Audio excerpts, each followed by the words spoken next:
আসসালামু আলাইকুম, welcome to my page. আজকে আমি তৈরি করছি গরুর মাংসের কালা ভুনা। প্রথমে আমি এটির মশলাটা তৈরি করে নিচ্ছি। প্রথমে নিয়েছি লবঙ্গ, গোলমরিচ, দারচিনি, কালো জিরা আর নর্মাল জিরা নিয়ে এটাকে ব্লেন্ড করে এক সাইডে রেখে দিয়েছি। তারপর আমি গরুর মাংস নিয়ে নিয়েছি 1.5 কেজির মতো। এটার উপরে আমি দিয়ে দিলাম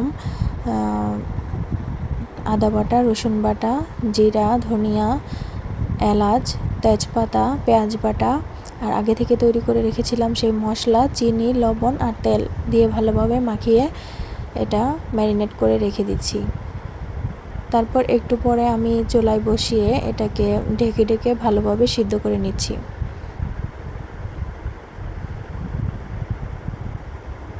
এটা আমি একটু পর পর ঢাকনাটা উঠিয়ে নেড়েচেড়ে ভালোভাবে সিদ্ধ করে নিলাম। এখন আমি আরেকটি প্যানে পরিমাণ মতো তেল দিয়ে দিচ্ছি শুকনো মরিচ।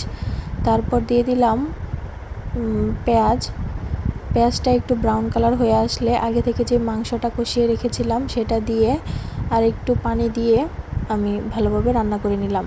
এই তো হয়ে গেল কালা ভুনা। ধন্যবাদ।